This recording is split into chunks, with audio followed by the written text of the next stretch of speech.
I am Jeff Foxworthy, and welcome to Gamekeeper Podcast. If you want to learn more about farming for wildlife and habitat management, then, buddy, you are in the right place. Join the Gamekeeper crew direct from Mossy Oak Land Enhancement Studio as they discuss the latest wildlife and habitat management practices, news, and, of course, hunting. There's no telling what you'll learn, but I'm going to tell you, I bet it's interesting. Enjoy. We're live in 3, 2, 1. Oh, my goodness. Yeah. This one's been a tough one to wrangle and get started here. Everybody's Father Bobby. Everybody's just turkey season has ended here, and Yes. everybody's just kind of giddy would not be the right word. Everybody's washing their trucks, putting stuff up. We're going to talk about how to take care of some of your gear later on this week, aren't we? But, yeah, we are. Yeah. We sure are. Yeah. Yeah. Wow, but Toxie, you just went on you traveled north a little way, Which is kind of rare. I did. I haven't traveled to hunt. Period. In a long turkey time. hunt, and it's been a while. Yeah. 5 years maybe. So Yeah, at least. I'd made a promise to a friend of mine I'd come see him. He's been inviting me for 2 or 3 years. So friend of the brand, actually. That's right. And he has turkeys. He has turkeys. So we don't How about that? secure an undisclosed location. We don't talk about those things. That's classified info. But I would say, having been there finally, it would have been around. They cannot. Nobody we know has a nicer person, family, just better host anyway. Mr. Kevin Van Dam, of fishing fame, but he is a absolute fiend for managing wildlife too. He's a gamekeeper. Oh, no doubt gosh. about that. And everything he has is gamekeeper. You go from one plot to the next. He's quoting all our seeds Nah. and the blends. He's got them all. And I bet his place looks better than yours, Bobby. I'm sure it does. It looks better. I than know yours. it. I know it looks better than mine. He can't see from one end to his to the other. Honestly, it looks better than mine. Yeah. Yes, sir. All right, Anyway, so- and Bobby's just jealous because he wants to go fishing with him. Well, I do. But that would be work for him. I'm going to arrange that at some No, point. it'd be work for him. No, it wouldn't. Yeah, No, nothing. Thinking work me for him. would be work. I- 'Cause that'd be He's so adaptable. I think he could even handle a charity case like you, Bobby. He is a charity. Can you see that Fish Wars? Bobby Cole versus Kevin Van my Dam. goodness. Fish Wars. I'm gonna arrange that. All right. So look, let's get focused here, guys. If I told you that I'd been trying to get a guest for about 18 months, and this guy is so busy, he is really, I bet he's is. really hard to get. And we've been all around. There's been other people in his building that we've gotten as guests, but this one guy has eluded us. Well, I'll tell you, I am so busy from catching up from turkey season, home, office, work, behind, trying to save some stuff. I would have skipped today like I do sometimes, business, but I want to be here just to listen to everything he has to say. I know I've got to pipe in on some stuff here that I am passionate about, but I want to hear what he has to say. And when it's over, I want to have his number to call him too. This is probably the biggest issue in the South that most gamekeepers are facing. Pretty much. Well, he's broader than pigs too now, so Yeah. we got that opportunity. But look, let me tell you how I got him. He lost a bet to Dan Moultrie. So here we are. Never out negotiate Dan Moultrie, or even think you can. Or bet against Dan So Moultrie. let's introduce Dr. Stephen Ditchkoff. He's from Auburn, the Deer Lab down there. I think he's been there nearly 20 years. He's overcome going to Auburn. Bobby, you couldn't even do that. Look, now we're not going to go there with him, but look, Steve, thank you for being here. Yeah. Hey, I appreciate you having me. Yes, very much so. Thank you for gracing us with your presence, and I know a most meaningful topic. Oh, yeah. So you're actually from Michigan, aren't you? How did you in the world did you end up down here? You know, yeah, I am from Michigan. You know, I went to Michigan State, and while I love Auburn, I root for Auburn, I do bleed green and white. How about that? You know, I'll be honest about that. But you know how I ended up here in the South. You know, I bounced around for graduate school like most do in my field, and you know, I was just lucky. You know, I was finishing school at the right time when my predecessor, Keith Causey, was retiring. Oh, yeah.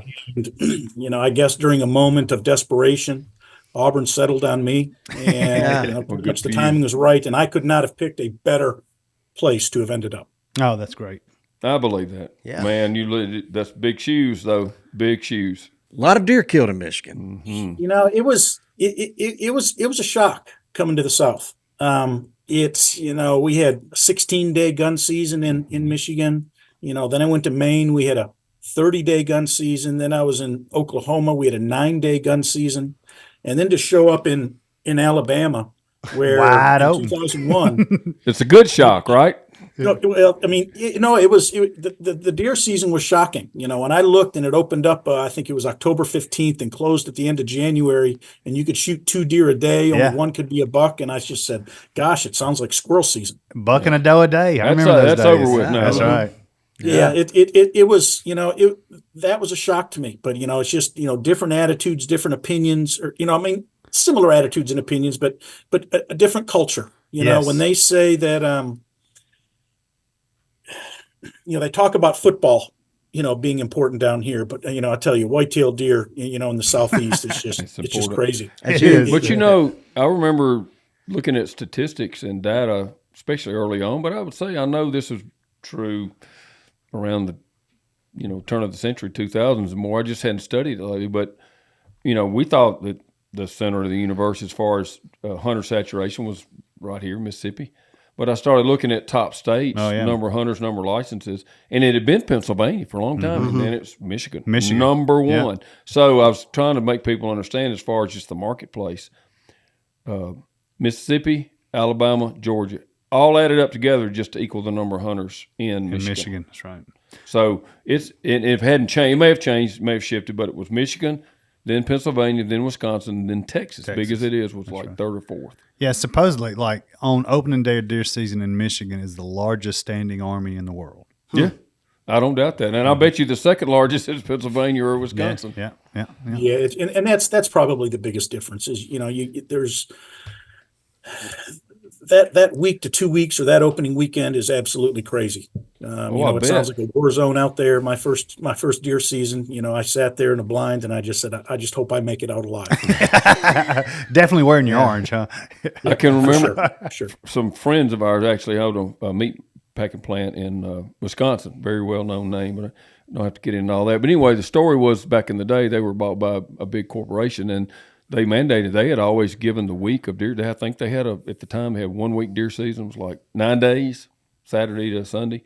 So they would shut the plant down for that week of deer season. Because nobody would show up anyway. Well, I mean, they didn't think that. No, but it's just kind of been a tradition since Yeah, early days. The family was a big hunting family, and all they wanted to, they mandate from on the mountain said, you stop that or else. And so they said, hey, I'm sorry, but, we're going to work next week. And if somebody doesn't show up to work, you're not going to have a job when you come back. So 30-something% of the workforce showed up, and they had to rescind that to keep the plant going. They were so passionate about it. I don't know what happened after that, but that was the story I got, and it was so important people would forego the chance of their job. Well, I mean, they're taking matters into their own hands. It's an abbreviated season. I guarantee you if they tried that on us in the South, we would. Oh, if we just had 1 week to hunt? Yeah. Oh, my 1 week to fill the freezer. Yeah. We'd shut down everything. Yeah, that's right. We shut it down for 3 months anyways. See these people? When the clock strikes 5, it's not the end. It's just the beginning. They have to do these things. They have to do those things. Enter the all-new LS Tractor MT2 and MT2E, a relentless force of innovation. Redesigned with a new hood and cab built for comfort and visibility, with enhanced lifting capacity to get the job done.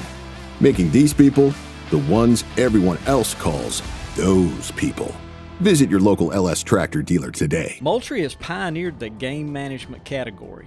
Today, Moultrie is one of the best-selling brands of feeders and seeders in the world, and they continue to innovate with new technology that gamekeepers will rely on.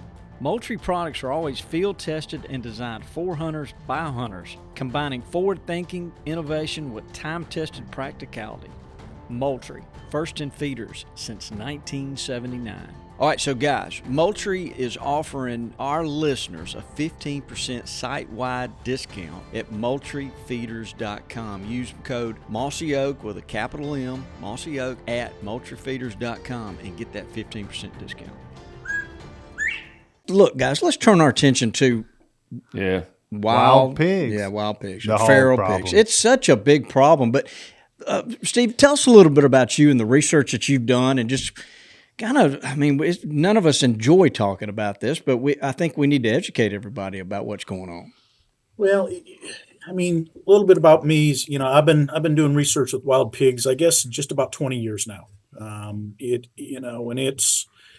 you go back to the 80s and wild pigs were around, but it wasn't that big of a problem. And it's a problem that it kind of exploded over about 10, 15, 20 years to where in the early 2000s, our program here was approached by the natural resource managers over at Fort Benning, Georgia, and they were having significant issues with wild pigs, damaging equipment, causing problems in cantonment areas, injuries to soldiers, things like that they contracted with us to come in and try and understand this animal that really hadn't been studied too much prior to that, but also worked with them to develop techniques and strategies to try and reduce populations. And since then, the amount of money that's poured into trying to understand wild pigs, trying to find more effective ways to get rid of them, understand the impacts that they're having, the amount of money going into that sort of research has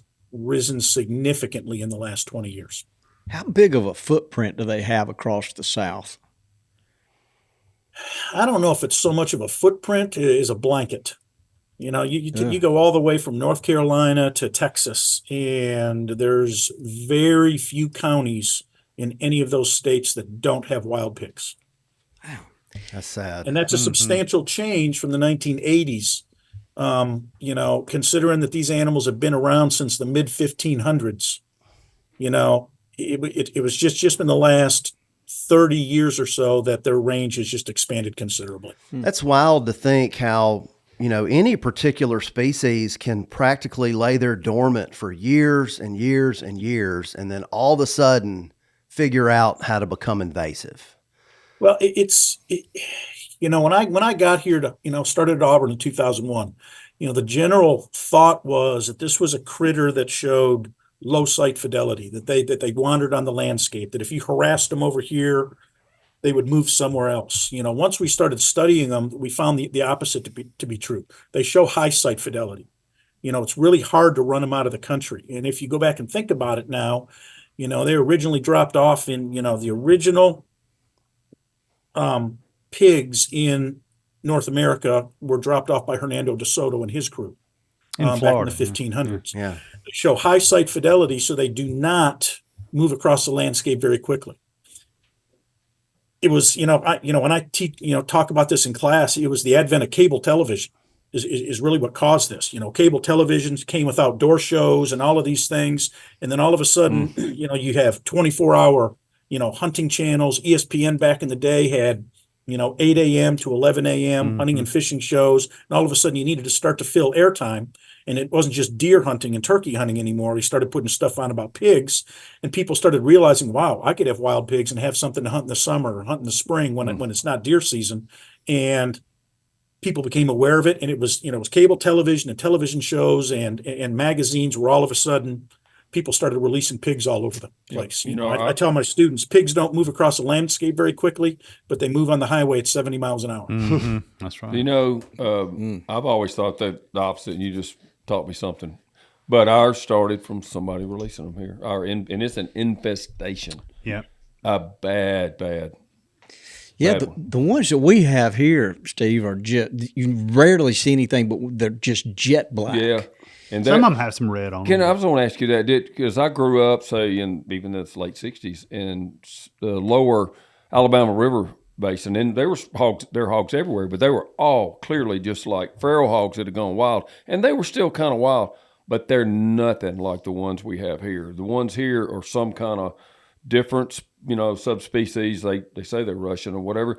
They'll get big, but they aren't all as big, but they are clearly a longer snoot. Most of them are jet black, occasionally a spotted one, and they are way smarter and way harder to, like anything you do. It's like, it reminds me of coyotes, and Bob Dixon used to say coyote was the slickest thing on four wheels. I put hogs up there with them. It's crazy. People think they're dumb. They are not. I'm sure he's got something to say to that. Yeah. Smartest critter out there.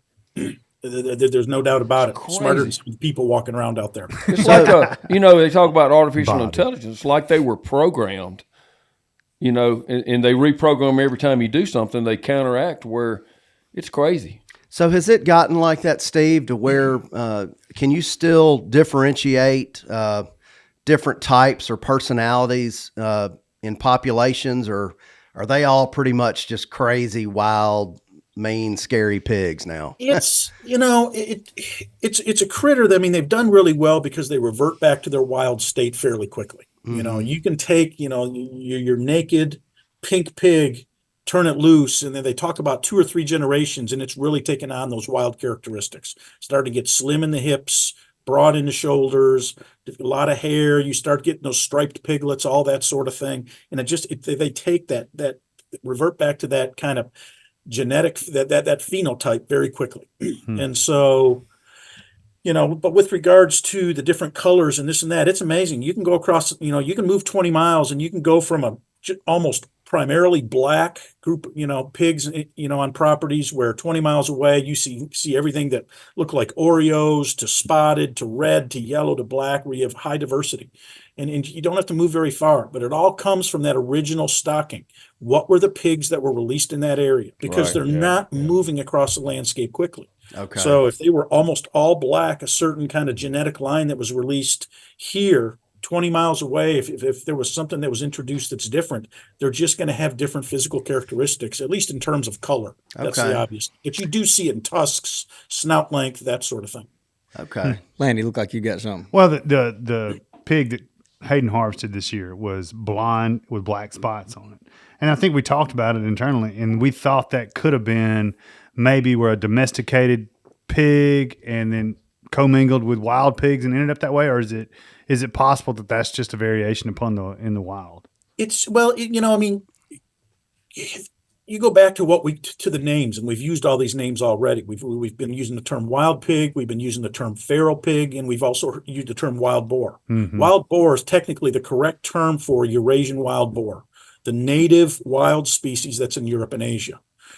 You've got domestic pigs. We know what those are, the ones we have inside of pens. Feral pigs are technically those that were domestic that have been released. And understand, domestic have been selectively bred from the original wild boar stock in Eurasia into all those different breeds. Mm-hmm.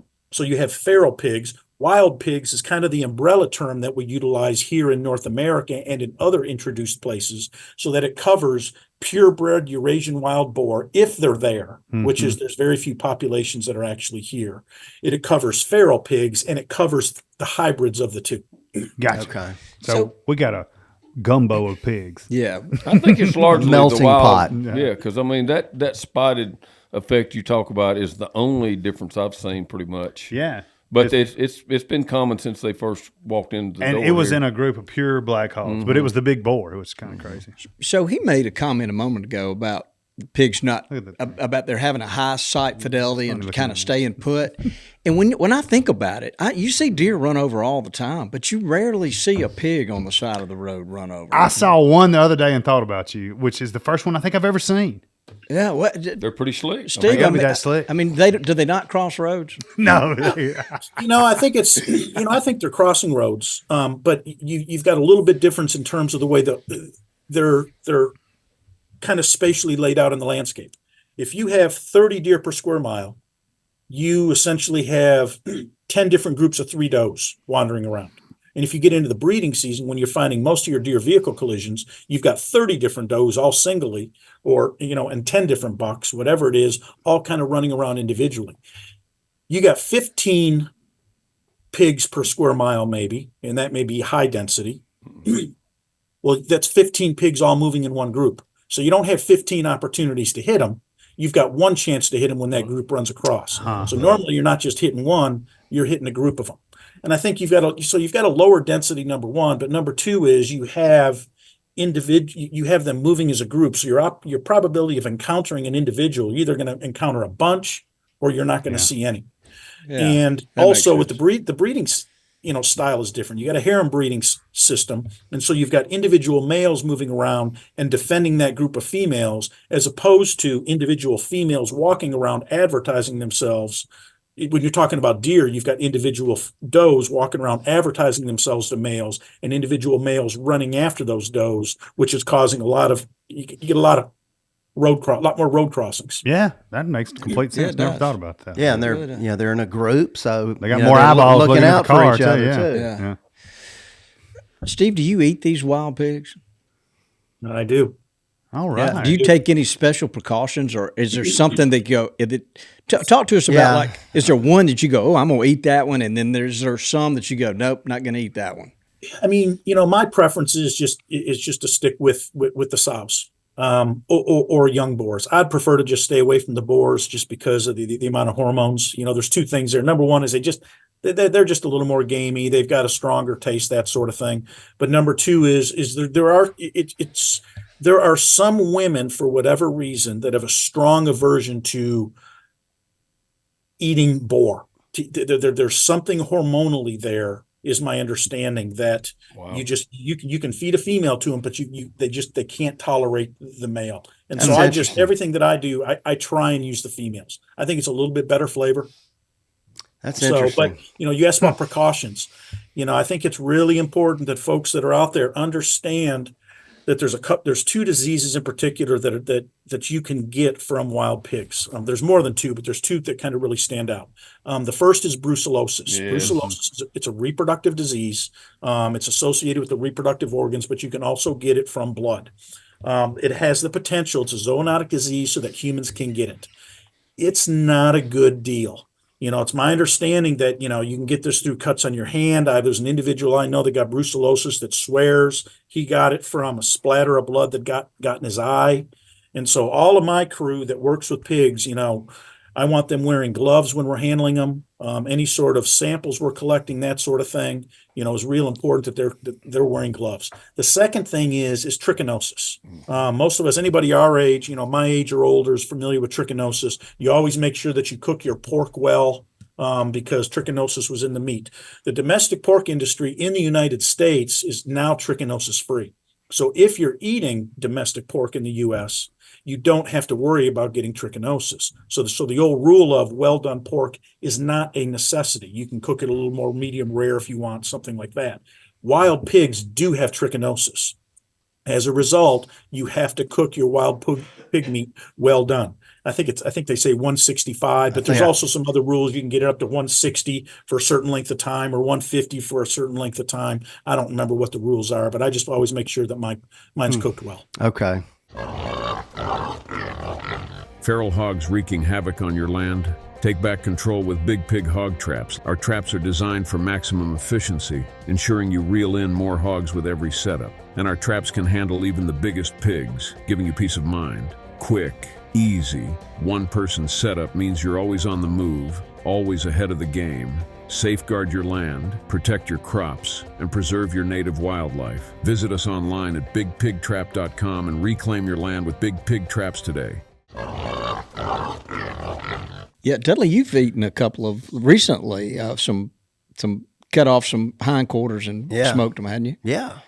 I like to brine them and season them up really good. I'm sure and brining them probably helps. slow some. cook them on a smoker. Yeah, it's great. I tell you, you take some of these pork shoulders and you can take the hams, or particularly the shoulders, and you can make some just phenomenal smoked pulled pork out of them. But most of what I do, I make a lot of sausage. We make some bratwurst. We'll make batches of 100 bratwurst at a time.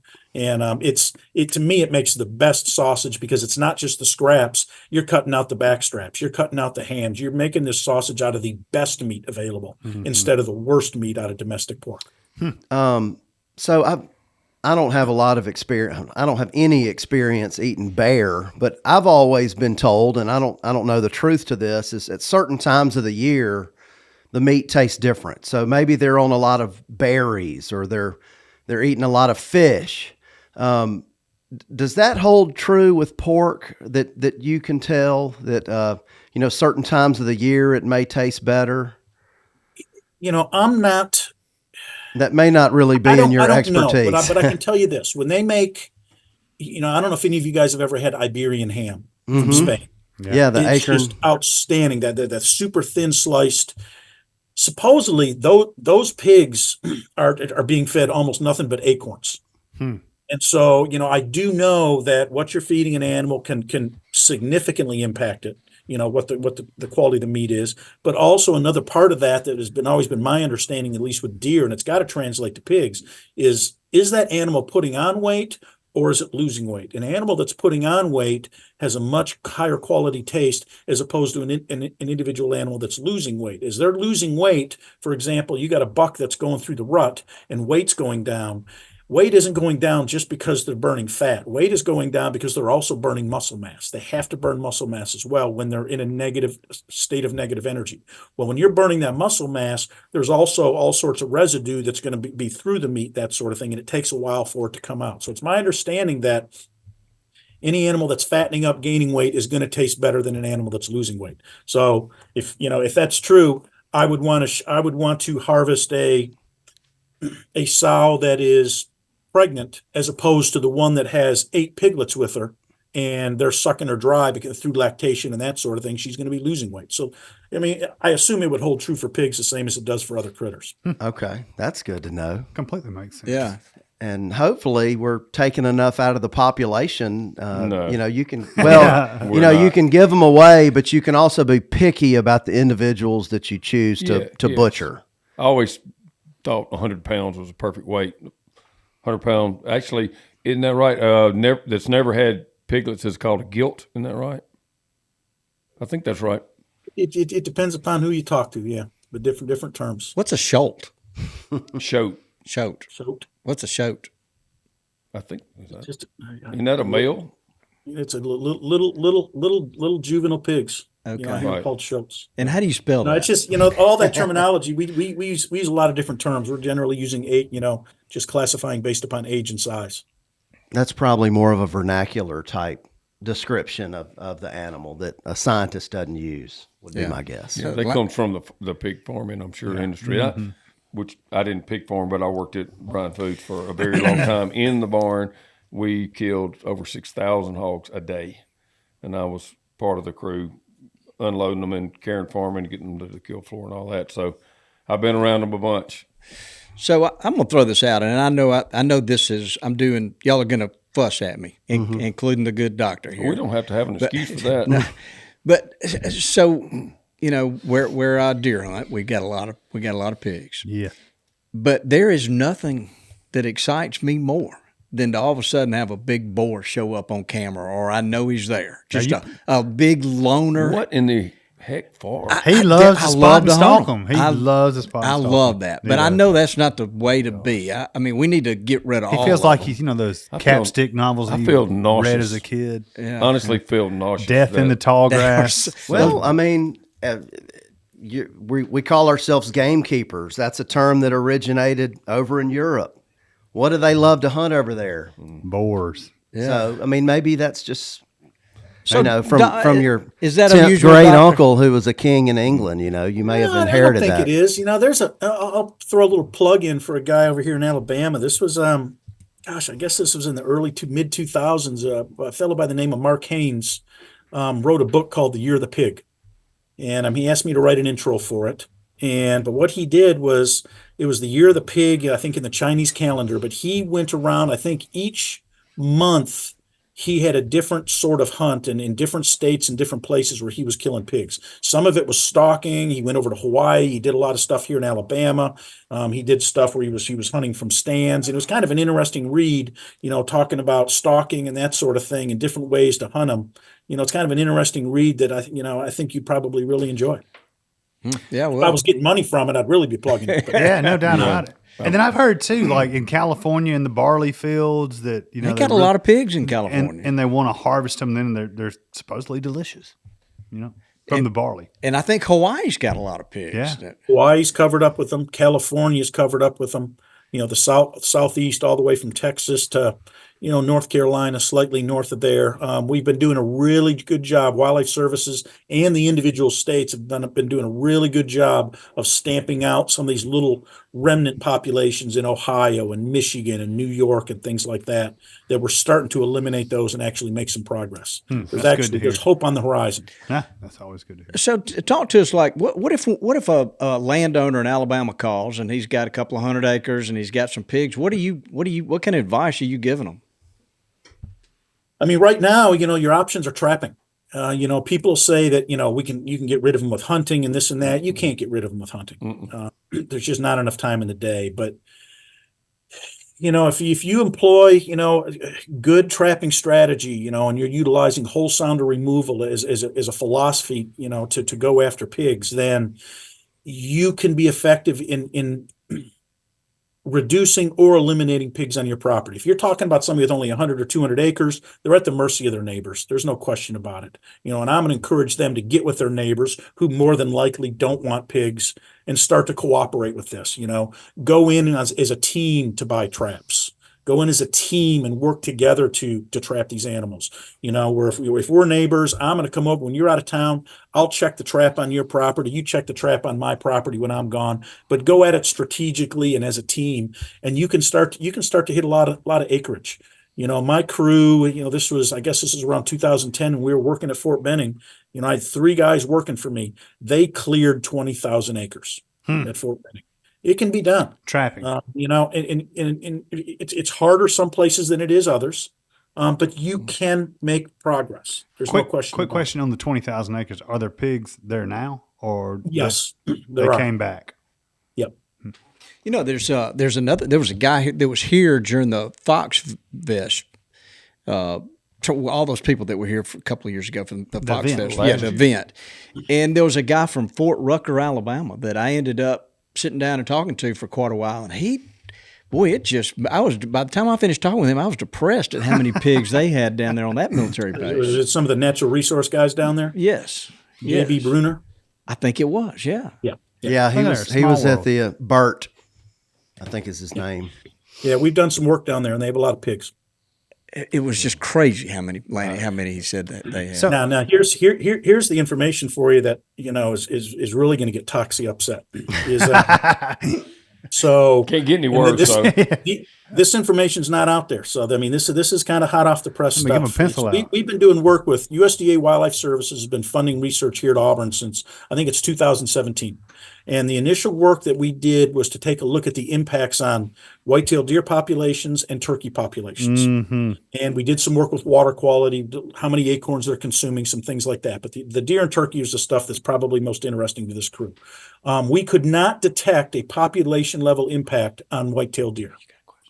However, we did detect two summers post removal of pigs or reduction of pigs, a 2 to 3-fold increase in the number of turkeys 2 summers following removing pigs. There it is. Yeah, I mean, we've been speculating about it for spread the word. Yeah, God, 2 to 3 times. Now the question was why, and the knee jerk reaction is, well, they're not destroying nests, and there's greater reproductive success. Now I talk with a close friend of mine that is probably one of the top turkey biologists in the country, and he says that they're not destroying that many nests. It has to be something else. And so we did a follow-up study to take a look at, and we're just wrapping it up right now, just going through the data. To take a look at how are wild pigs affecting the spatial dynamics. Yeah. Because if you clear an area of wild pigs and turkey numbers go up, it either has to go up because of reproduction or it has to go up because turkeys are moving in. And what we're finding out is when wild pigs are present on the landscape, they're changing the way that turkeys use that landscape. Absolutely. Higher densities of wild pigs, turkeys move through those areas quicker, lower chances of roosting there, lower chances of nesting there, all of those things. So if you're a turkey hunter, and you want better turkey hunting, better reproduction, more poults on your property, all of this stuff, get rid of the wild pigs. I couldn't agree more. I mean, 100%. I don't have data and research, but I have a life what tied to it out there. So, one of the things we saw, so traditionally, especially here where we have land here, there's miles of hardwood creek bottom, just beautiful stuff. And traditionally, all kind of turkeys in late winter, early spring. I hadn't seen or heard one in that particular. Y'all know where I'm talking about, and there's miles of it, and it's protected. It's there. I hadn't seen or heard one there in probably 10 years. Mm-hmm. They're gone, and that wouldn't speak to because around there we've got turkeys, but there's nothing left. I mean, literally, we're not even recruiting new oak seedlings anymore. because they even, once it gets late on into the winter and early spring, they're rooting out every last, even in the mud acorn that's there. There's such a, Used to be rafts of red oak acorns in the bottoms, and now they're just like vacuum cleaned up. They're just a machine. They're like I said, they're like artificial intelligence created eating machines to wipe everything out. So, I mean, turkeys just don't like them. That's clear. They don't like to be around where they cohabitate. They'll do it some, but where we see them cohabitate is where there's mixed terrain. There's more, early successional habitat that's still decent nesting, along with other, open field food sources. Well, we're seeing them move more upland. You're seeing turkeys in upland areas Absolutely. where we used to just see them in the bottom. Well, we'd see both, but they definitely have vacated those bottomlands. Yeah, and there's nothing left to eat. In the always, where's the best? Historically, the romantic place to have turkeys in the early turkey season was your big hardwood areas, But there was great remnant. Especially Dudley can tell you, Willow Water, some of those red, they'll last on into the spring in the warm up even, but they're gone. Then there's nothing left. Yeah, Dr. Steve, I saw your name on a study where y'all were putting acorns out and measuring, how much was gone, and then you removed the pigs. That was a pretty good one. Yeah, it's a colleague of mine here, Dr. Mark Smith, and one of his students, Ariel Fay, kind of took the lead on that project, and that was also funded by that same group. We were doing it at the same time as the other research I described, and 40% of the acorns we put out were consumed by wild pigs. So that's impacting a couple different things. That's less available for deer.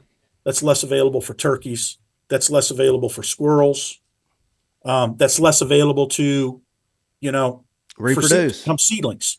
And, and that was just during, we looked at, I think, October, November, December. That doesn't count the January, February, March, and April acorns that they're rooting up that squirrels have buried. When they're so scarce. Well, I mean, when food is scarce. If one's germinated and just popped it, they'll eat that still. For sure. Yeah. It's they are incredibly efficient at what they do. Lenny, I had to tell you, hunting with you, you've got your phone in your pocket. You're constantly checking Onyx. Yep. Very variable key features all in those things. It really is. From the compass mode to recent imagery, I mean, it really helps you understand where you are spatially, where you're headed, where a turkey is, where he was. It's a heck of a tool to use in the spring woods. I didn't realize that they're updating these maps every couple of weeks. Yeah, I'd have never known about that clear cut that you were hunting if I didn't have that recent imagery. Well, and you could share some waypoints with me. I could share some points with you. You're exactly right. I mean, it has that capability. It does have that sharing capability, which is great. You're wanting to show me where your goblin turkeys are. Oh, man. Onyx, it's a great app. It's a great app. So guys can go to onyxmaps.com/hunt and use code Mossy Oak to get 20% off. There you go. I'm a big fan of Onyx. I am too.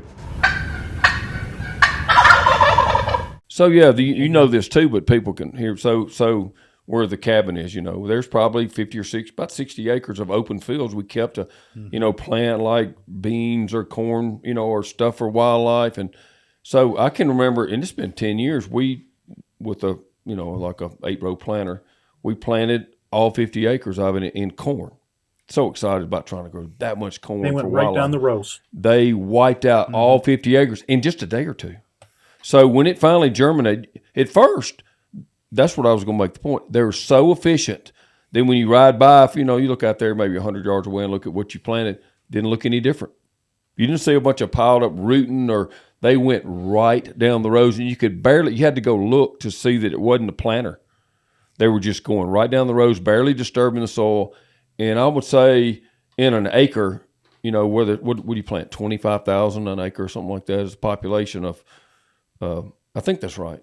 There might be 10 corn seedlings in an acre. Holy cow. They got them all. In fact, I caught them, like seeing them down there. It was a couple of sows with all the piglets, and they all spread out and had their rows just like in a line going straight across the field. And they wiped out 50 acres of planted corn. You're talking 2 inches deep in heavy clay soils in just 2 days.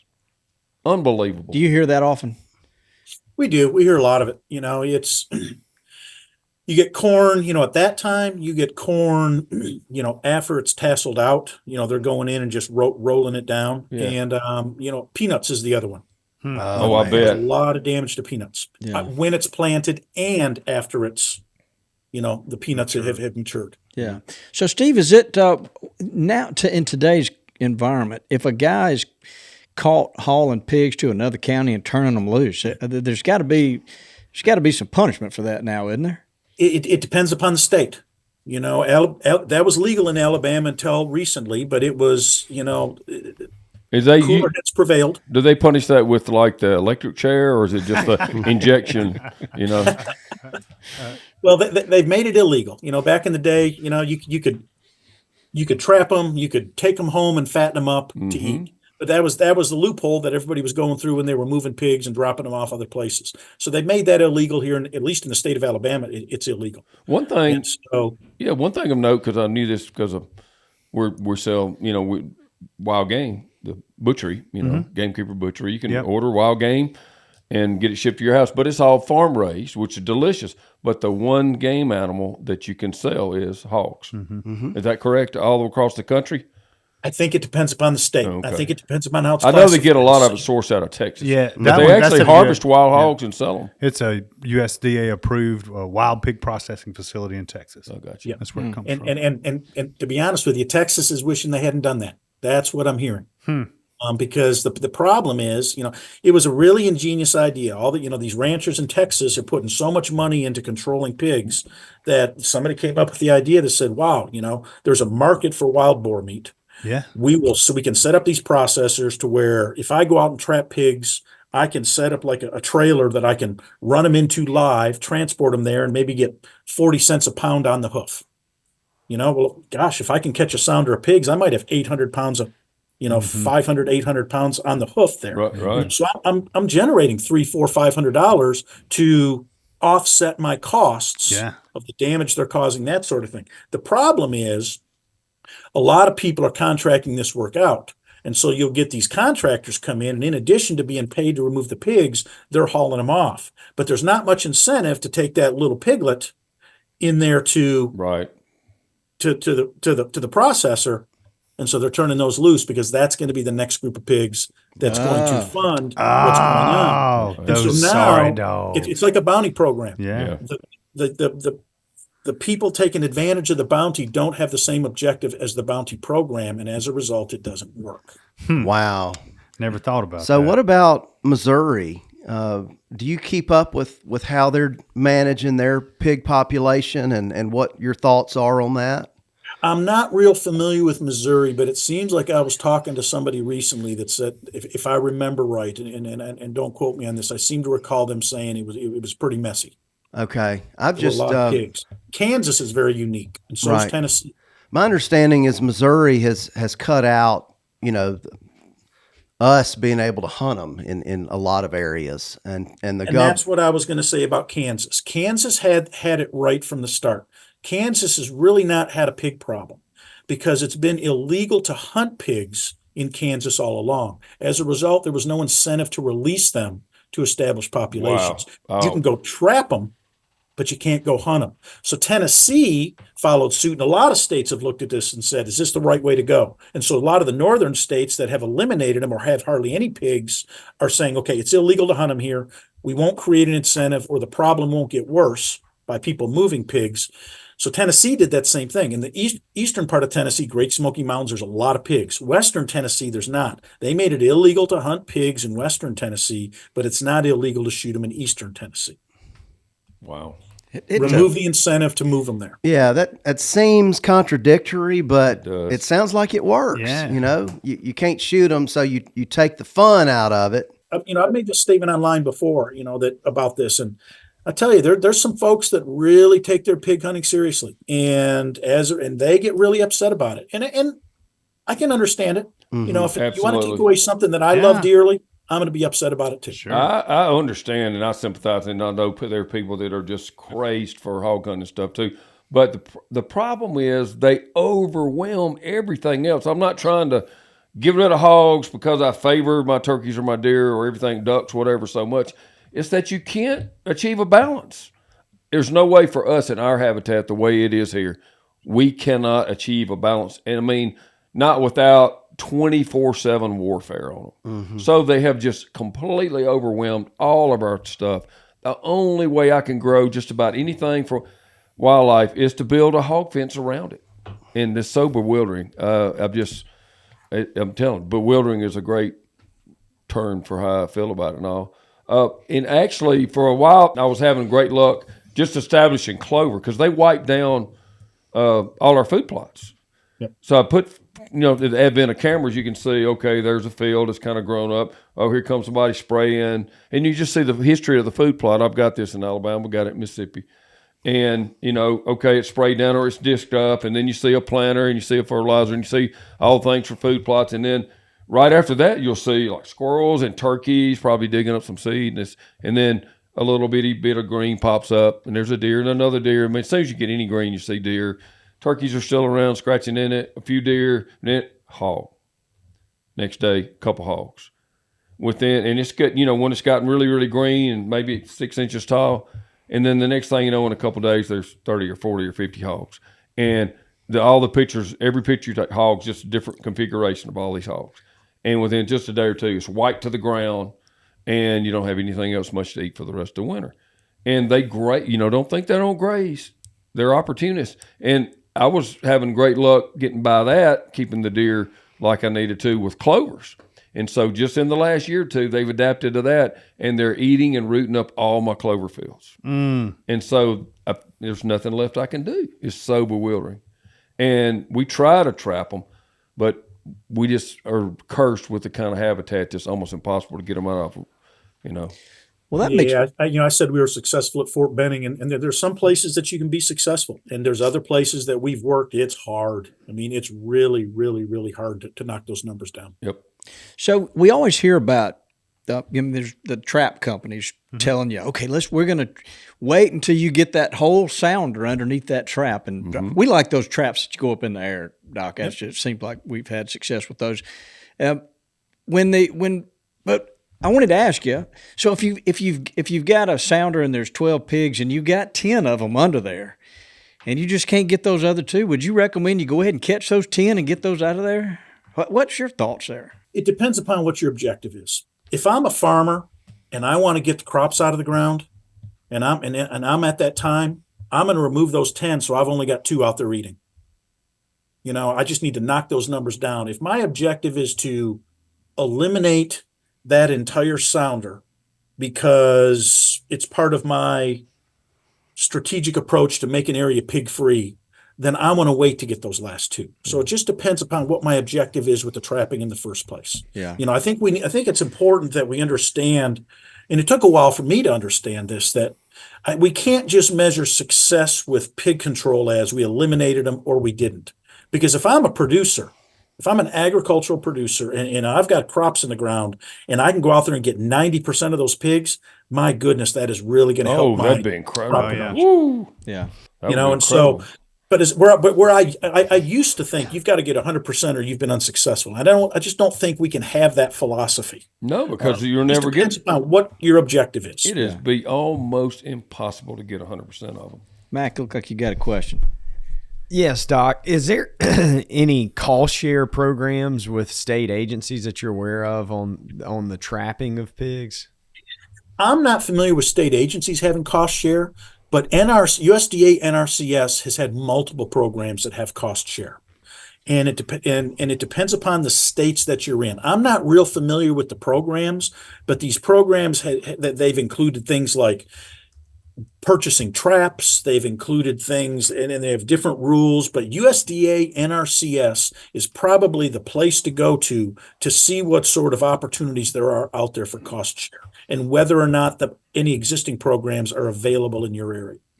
Yeah, that's a good question. So let me ask you. I've been waiting to ask this the whole time. You said the B word once, and we moved on. But talk to me about the whole broader brucellosis issue, because your opinion of that is if that becomes really present and it starts being really clear that wild hogs are infecting people's cattle herds in a widespread manner, what's going to happen? It's That's a real issue. Is it's a zoonotic disease, so we need to understand it as humans. But wild pigs are probably, if not the biggest concern for our cattle and swine industries, then they're near the top.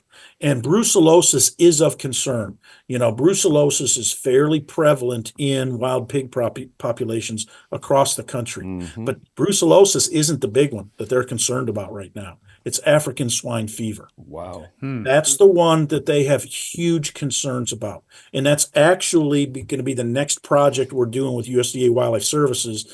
Is we're supposed to try and go out there and evaluate the effectiveness of their response plan that they have in place. African swine fever has been introduced to a lot of countries in Europe. I think it was the Netherlands. Was it the Netherlands or Denmark that was building a fence along their southern border to try and keep it out, to try and keep pigs from crossing the border? I think it's estimated that some numbers I was looking at, it was this week or last week, talking about in the billions, the impact, what it's going to do to our swine industry if African swine fever is introduced. But as you were, just like brucellosis, we have a lot of our livestock production, whether it be swine or whether it be cattle, is by state and or by country is certified as being disease free. If you get an individual or a single farm in a state that becomes infected, then all of a sudden that state loses its certification for being brucellosis free or depending upon the disease, there's all sorts of diseases that they have disease-free status. They are going to lose massive amounts of money.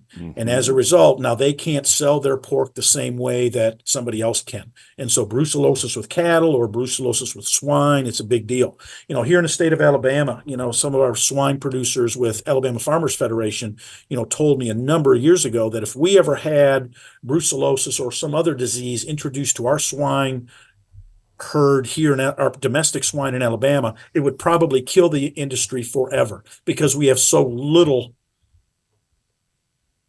production relative to some other states. Right. It would probably decide it's not worth even trying to get it back.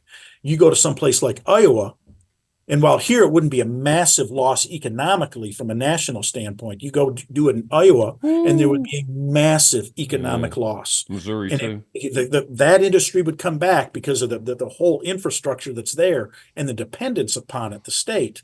But it would just destroy the pig industry here in the United States. African swine fever is the concern right now. It's in Europe. It is now in Haiti and the Dominican Republic. And so they're just waiting. Their mindset is it's not a matter of if, it's a matter of when. And can they detect it early enough, and can they stamp it out quickly enough that they can say we're clear of it? I've just envisioned this day when you get a call from someone in the government. They say, "Hey, give us the key to your place. We're going to eradicate because of whatever, brucellosis, swine fever, something even worse maybe." And if it starts infecting our food source, they're going to have to do something much broader. They're going to have to forget them as being tolerant as a species of them. I mean, they're going to have to. Or they're going to have to knock them back so far. But it's just that, I mean, you know this better than anybody, but the map, look at the map, like 30, 20, 10 today, and they're just like an atomic bomb. It's definitely exponential. What about, we know currently trapping them is the way to go, trying to trap the whole sounder. I'm bringing up toxicants. Do you know what the future is going to be on that? We use a lot of things to get rid of non-natives on our landscape, like we were spraying Roundup to kill fescue, probably got a few non-targets, but the good thing is we've got all this good stuff coming up. Our natives are coming back. Do you think the John Q. public is, or our senators or whatever, is ever going to accept a safe toxicant? And do you think that's the answer? I think it is the long-term solution. We a couple of years ago, myself and some other individuals were sitting around talking, those that do a lot of pig research. And, 20 years ago, we didn't have any hope.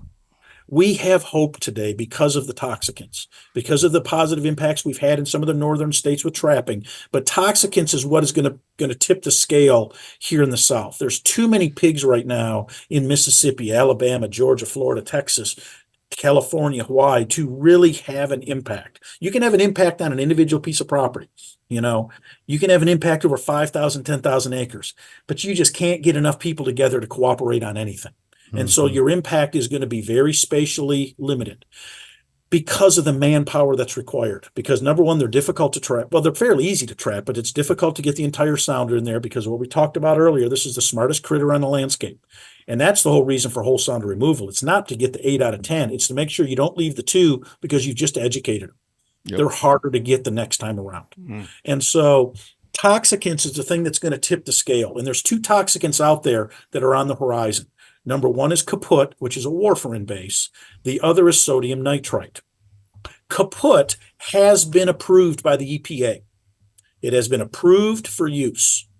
And it is now up to the individual states to license it. And there's differences in opinion whether or not this is a good thing. There's concerns about non-targets. There's concerns about how effective it's going to be. There's concerns about what is the public going to think? Because essentially it's warfarin based. It's the same toxin that you have in rat poison. What it causes internal bleeding, and that animal essentially bleeds to death.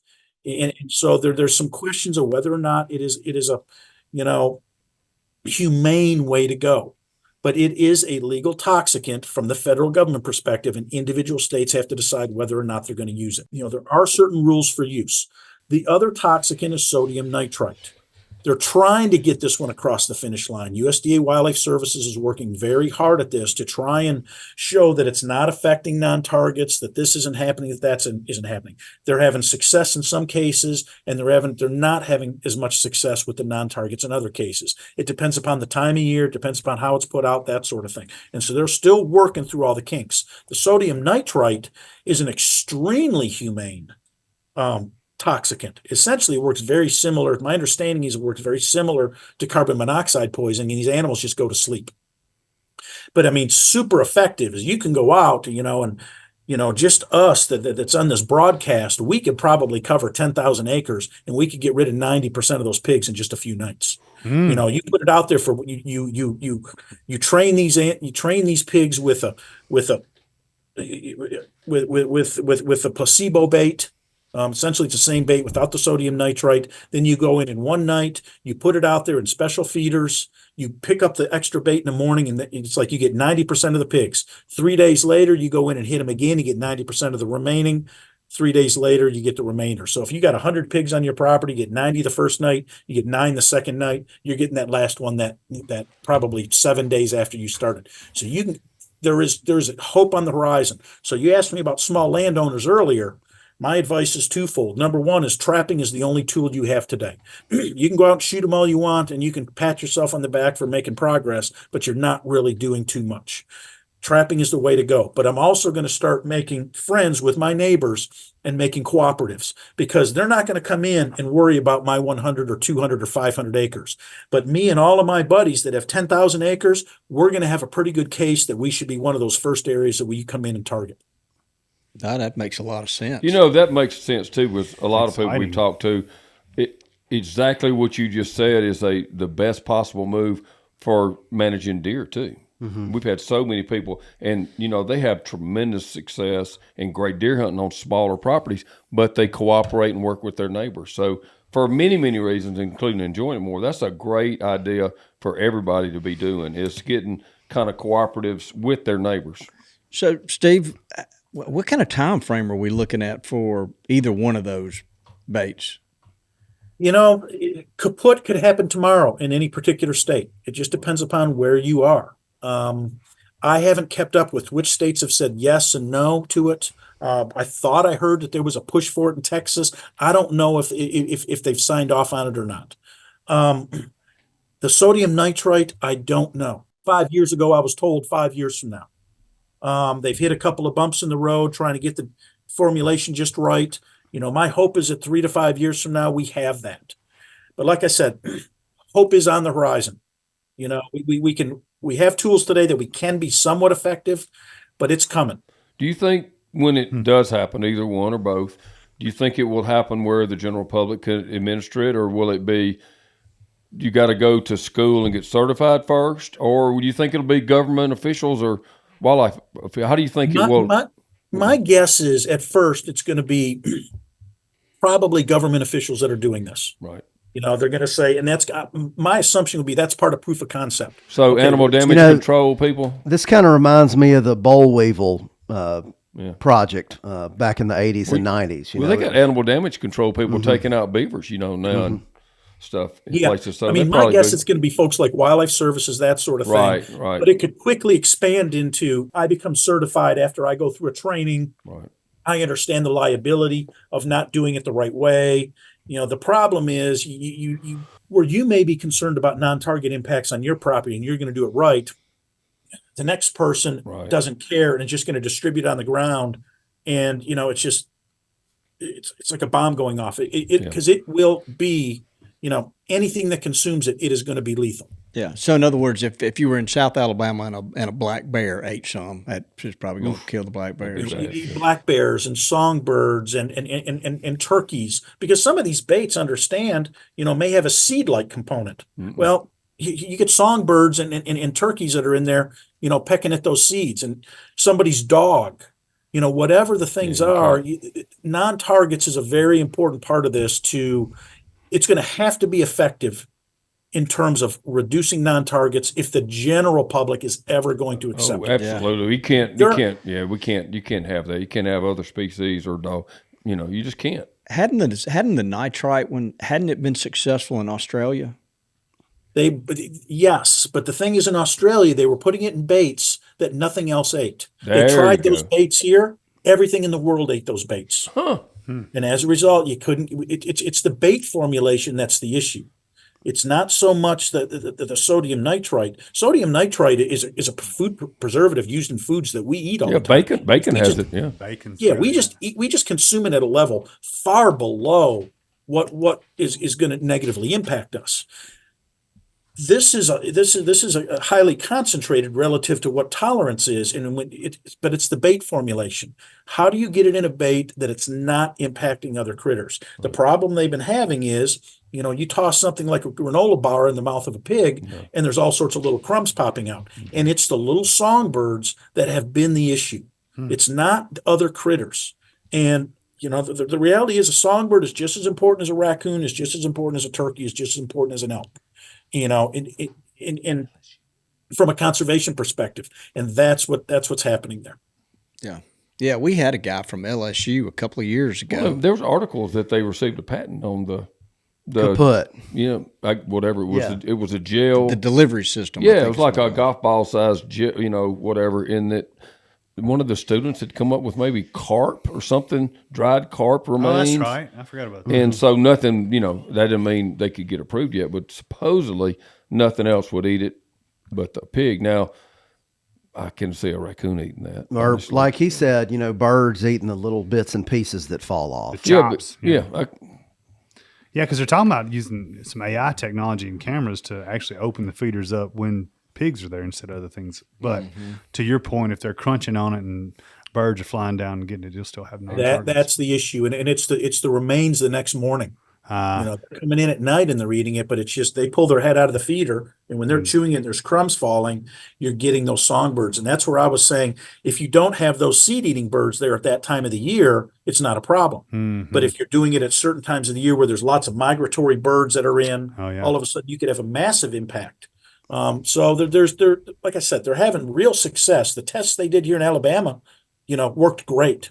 But apparently the tests they did in Texas at the time, it did not work well. Yeah. And so, you know, the habitat type and the animals that are there at the time, it's just, it's more challenging. It sounds simple in concept, but it's been more challenging than was originally expected. So what about the, maybe 6 or 8 years ago, and I thought it was Auburn who worked on a feed that would make them sterile.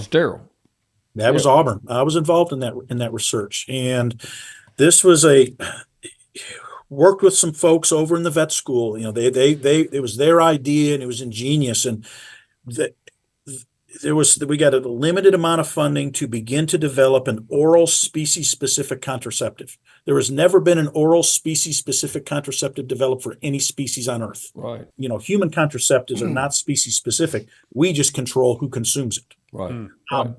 Because understand, hormones are very highly conserved amongst mammals. Testosterone in us is very, very, very similar to testosterone in deer, et cetera, et cetera.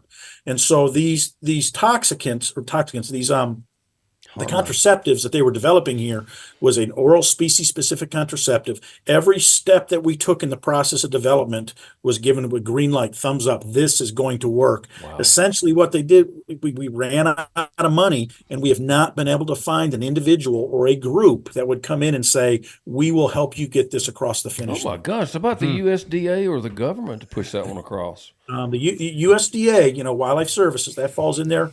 This was about the time that they switched heavily out of their contraceptive work into their toxicant work. But understand, the toxicant is that's the gold standard. That's where we really want to go. The contraceptive is not a permanent sterilization, more than likely. It's something that's going to have to continue. And these animals are living for 8, 10, 15 years. Oh. So all the modeling we've done, a contraceptive has to be combined with a lethal control program. The contraceptive buys you time for your trapping to work. Yeah, so that's what I'm saying. With the contraceptive, it would be more safe, though, if you had a species-specific contraceptive. I would be a huge step. I'd be all over doing that and it would be, you don't feel like you're horribly, eradicating the hogs, but you could really, even extensive hunting would be way more effective, Sure. It's very similar to insecticides where you have like a growth hormone, an IGR mixed in with a contact insecticide. So you've got, it kills them on contact, but then it doesn't let them reproduce. So yeah, it's the way it's kind of described, in professional circles is we're trying to put as many tools in the toolbox as we can. Yeah.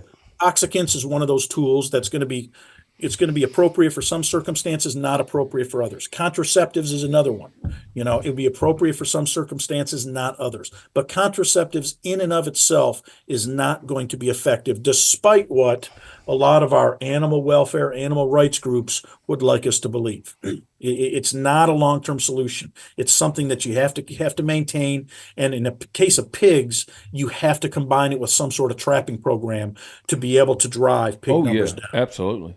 Yeah. But it would be, I'll say this, it would be, I can see people in the case for another way of looking at this that it's more humane. If it was truly species specific, it would be the safest thing. I've got an incredible idea. This could become the mossy oak or gamekeeper contraceptive for wild pigs. Right. There's a branding possibility right there. No. I'll be your test pilot. I'll offer up a place for you to go do all the work you want to on it, but count me out. That's way too controversial for us. Oh, wow. Well, perhaps somebody listening to this, that's the first time he smiled the whole time he's been on there. Look at it. But there is an idea. Maybe somebody with the USDA, somebody will get in touch. Maybe someone hears this and wants to help Auburn push it across the finish line. Yeah, because it just seems to make too much sense as one of the tools in the toolboxes. I like, honestly, just as much as I hate what pigs have done to us. Like I said, it's because they overwhelm everything else. I'm for all wild animals. It's just that you can't keep them in balance. Well, it's not to derail this, but if you do with pigs, that's proof of concept. You can do this with rats and cities and reduce disease. Yeah. You can get away from hormone-based in humans. Yeah. There's all sorts. The company that wants to get this across the finish line, this is an economic giant. Yes. If you have the patent on this. If you could truly be species specific, yes. And can change it as you want to. That's one other thing. I don't understand the science enough for that, but that would be brilliant. Of course, hindsight is 20/20, but the easiest way to solve this is to never have a problem to begin with. Yeah. Of course, we brought them over here in the 1500s. Nothing we can do about it now. To cook a barbacoa while we were camping out. We've done this with plants too. Unintended consequences. We've brought them here and then spread them everywhere, and then we realized it was a mistake. So hopefully we can solve this in the future by not bringing things over here to begin with. Yep. I tell you what, my takeaway from this is how complicated it is. It's a lot more complicated than I thought. I mean, for people like the good doctor there that's doing all this research, there's just a lot of angles to look at. The Ferminator is the industry's most versatile piece of food plot equipment, allowing plotters to do every step of the process, working the soil, adding seed and soil supplements, and compacting, from start to finish with a single implement. It's hassle-free by design. Set it for the seed size and simply drive the tractor, and the Ferminator does the rest. Check it out at theferminator.com. Hey guys, Dudley from Gamekeepers here. I want to tell you about the all-new Gunner Dog Bowl. It's designed for home and built for travel. It's customizable, leak-resistant, light on weight, solid on durability, and rust-proof. Like other Gunner products, they're made in Nashville and designed for everywhere. Nosler's known for their bullets, and now they're making suppressors. Nosler suppressors are made for hunting. Adding a Nosler suppressor to your rifle will make you a quieter, more accurate, and more effective hunter. Protect your hearing and disturb less game with a Nosler suppressor. The time to hunt quiet is now. Learn more at nosler.com. So, do you get much time to go hunting? I get as much time as the next person. The question becomes is, people ask me how much I hunt. The problem is, I eat, drink, and sleep deer. And it's kind of the end of the day, the question becomes, do I want to get up there and go sit in the woods? And I enjoy it just like the next person, but I won't lie. There's some days where it's like, I'm going golfing. Good for you. No, I'm gonna drink a few more beers tonight, and I'm just not getting up in the morning. Well, that's that Michigan State in you. I don't know. That's what I'm thinking. I don't know. It sounds like kind of like Auburn to me too. So, but my question was, if you're down somewhere on a deer hunt one afternoon and some pigs come in the field, does it turn into a pig hunt? Oh, definitely. Yeah, definitely. It's pig shows up in the field, and I got the okay from wherever I'm hunting. I'm shooting pigs. Mm-hmm. Yeah. I think everybody would answer it that way too. Yeah. Yep. And I'm having fun with it because it's not very often that you can sit there. When was the last time you shot? You don't shoot at running deer. I'll tell you, I'm waiting for two pigs to line up, and then I'm having my fun shooting at running pigs. Yeah, so we've got one of the companies we work with, Nosler, has, and Lanny and I just applied to get some suppressors. Yes. And we've been told that it would take like 9 months. I applied like on a Monday, and Lanny applied on a Tuesday, and by Friday, I think Lanny had his suppressor. I got a clean record. I don't know what's on yours. It took me a few extra days, but we just got them. And the hope is that we can get after some of these pigs. Yeah, and what they've done is developed a hunting suppressor. So it's lighter, it's more compact. It's not rated for fully auto kind of stuff, but it's perfect for the hunter that's trying to reduce his level of noise impact on what he's doing. Yeah, so Steve, what I'm hoping is to be able to shoot. I've got a little small place. Hopefully I'll be able to shoot a few more does and not booger up the place, so to speak. That's a kind of a term I'll use. Booger up. Yeah, I want to be able to shoot some does and not booger up the place. Yeah. But the pigs as well. But absolutely. And then Lanny, you've got a child that's just not crazy. Very, very sensitive to loud noises, and often tells me that he's worried about, because we're in such a hunting community. He's like, Dad, I'm worried about not hunting. Wow, what was that? What was that? I just saw the wall move. I did too. I saw the wall move too. Go check, man. Dude. Yeah. I don't know. I want to go. Yeah. Well, give us a check the propane tank, man. The wall just shook. When we were talking about silencers, how crazy is that? Yeah, that I was like, did you do that on purpose? I thought someone just hit their mic real hard. I don't know. I watched the wall move behind Lanny's head. Yeah, you're kidding me. Yeah, but I saw the monitor behind you move. Yeah, it could have been they just ran into the wall here. Usually that's more like a. But these suppressors, I think they have a place in this whole pig discussion. 100%. I mean, just for me, we see them all the time, and sometimes I won't shoot them because I don't want to mess up my deer hunt, because of the noise. So I think we're definitely have an application there. Circling back around, coming back to you, Steve, have you ever hunted pigs with a suppressed rifle? I have not. I've never used a suppressed rifle. I have gone out there hunting pigs, and and this, you mentioned a few earlier is the controversy around this. Every one of us sitting here would enjoy going and hunting pigs. Oh, but we hate pigs. Yeah. And so there's it's a double-edged sword. Is you've got a recreation, which is the incentive to keep them, and you have a how badly do you want to get rid of them? And that's the issue right now. I've never hunted them, with suppressors. I've just hunted them with regular rifles, and I've enjoyed the heck out of it, both shooting them and eating them. And so I love the fact that they're out there for that, but I wish they were all gone at the same time. So the way I always put a it, bit of a hypocrite. the way I always put it, people ask me about hogs. I said, well, you know what? They're great fun to shoot on your buddy's place, but you don't want them on your own place. What about thermal scopes? Is that have you got any experience with those, like these ATNs we see from time? There's some groups out there that you can go out there and you can shoot some pigs. You can eliminate a few individuals, and let's just I'm going to call it what it is in my mind. It's recreation.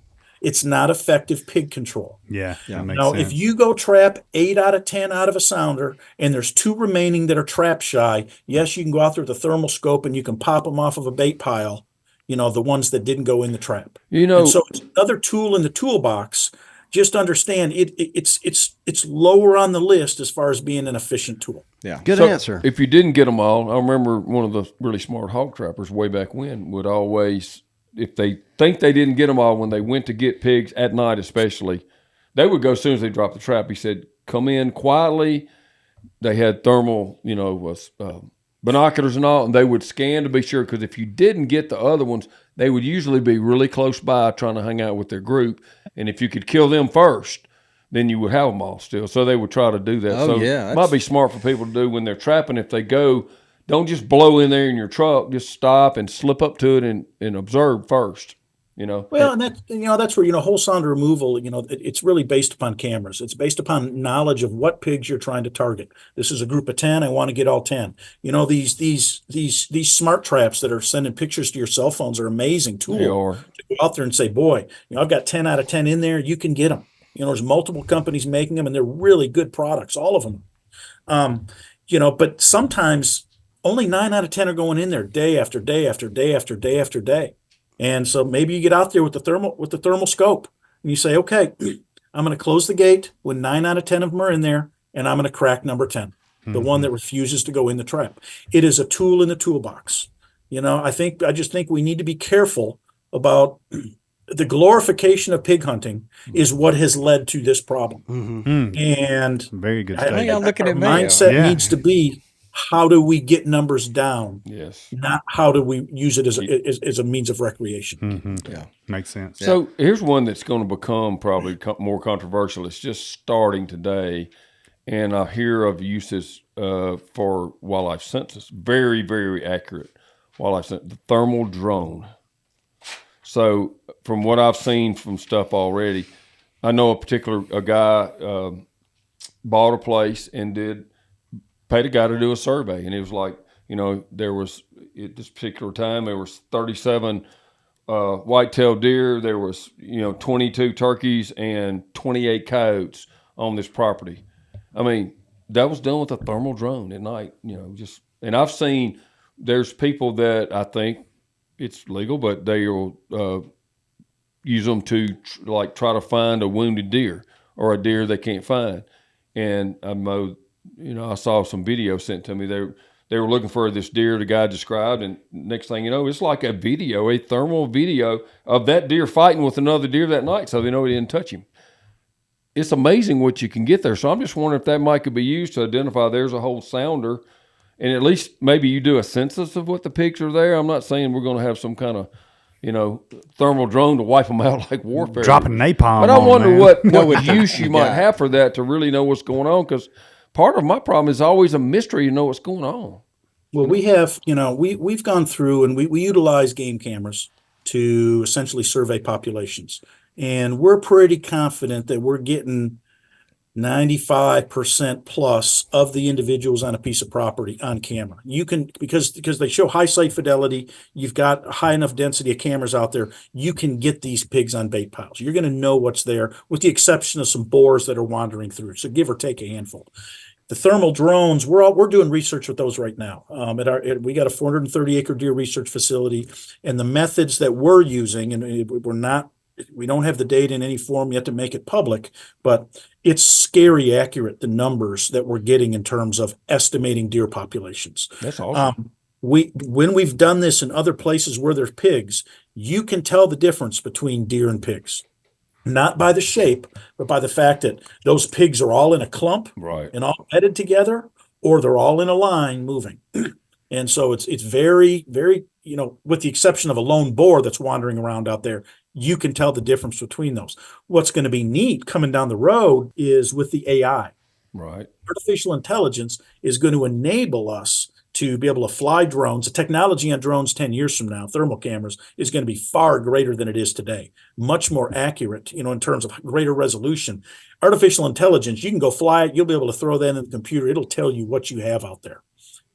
That's neat. amazing. Isn't that amazing? That's the future. Just got to be, there's like every other thing we've talked about, there's a downside of misuse too. Oh yeah, like So Yeah, I can only imagine. misused. Mac could be trying to locate roosted turkey. oh, don't even Don't say even that. say that, Okay. All Edit right. that up. Mark that time code.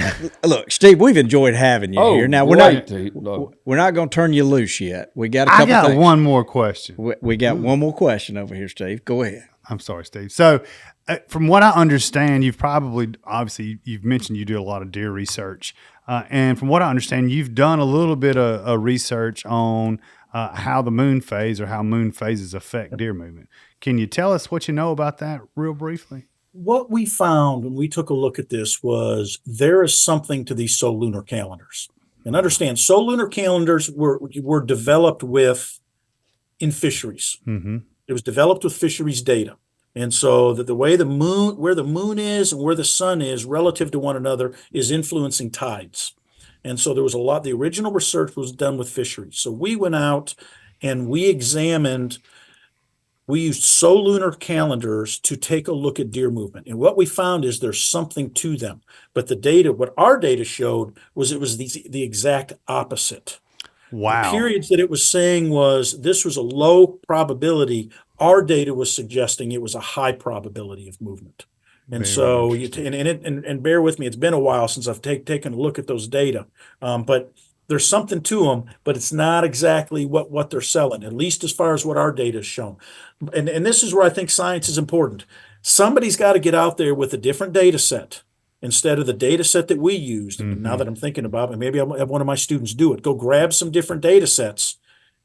Does that same pattern follow through? Is it, I think we used data from South Carolina and examined it. We need to grab some from Alabama, some from Ohio, some from Michigan, that sort of thing, and see, is it following the same pattern? Interesting. Either prove it or disprove it. Oh, we talk about it a lot around here. Well, you talk about it. Well, a I lot. mean, Lanny likes the moon. That's kind of Lanny's thing, where Bobby's the Panther guy. Yeah. Well, I thought I was the Panther guy. He's the Yeti guy. No, I'm not the Yeti guy. Sasquatch. He's in the Sasquatch. I'm in the logtail cats. Steve, it took 18 months to get you. I want to get you back to talk about deer, but please don't let it 100%. take 18 months to get you That's back. exactly right. Hey, I've enjoyed this. I really appreciate the opportunity to, kind of hang out with you guys, albeit virtually. And Well, I'd love to do it. We've actually got a golf course over here, and Yeah, we've got do some have cold beer. two of them. Two of them. You can come during deer season. Yeah, we'll feed you some deer too. If you get me over there during deer season, I'll go hunting. All right. Definitely eat some deer. So, look, before we let you go, we always ask our guest a trivia question. You have a chance to win a Gamekeeper podcast T-shirt in your size, I might add. And one of our listeners that's left a review, they've already won a prize. So if you'll just sit tight, we're going to ask you a question here. And look, there's a lot of people that have been in this situation before, and most everybody pulls through, but it isn't the end of the world if you don't, okay? All right, so let's turn it over to Richie and Matt. Today's trivia is brought to you by Sheffield Financial. Fuel your Gamekeeper projects with financing for power sports, outdoor power equipment, and trailers. Begin your next conservation adventure at SheffieldFinancial.com. My buddies at Sheffield. That's them. Okay.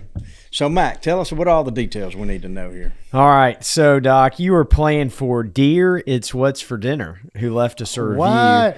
And regardless if you get this right or not, he's going to get a Moultrie camera bag that I'm pretty sure is in Bottomland. Oh, nice. Yeah, got that out of Toxic's closet there. Keep going, Mac. All right. So the question is, which state has more miles of freshwater shoreline than any other state in the nation? Hadn't we asked this Yep, before? I should be able to get that one. Fresh So this is water. for me. Yes, sir. Yeah. Well, let me just say this. If I had known that there was going to be a trivia question, knowing that it had been 18 months and now I have the opportunity to embarrass myself, it might be another 18 months. Oh, Well, That's a threat, Bobby. We in case did- you were wondering. Yeah. we didn't ask you anything about You got to pigs go or with deer. Michigan. Well, there it is. Yeah, yeah. There you got it. You didn't embarrass yeah. yourself. Maybe he'll come back. That was a good one. I think that might not be the answer. Bobby just said that to get you back.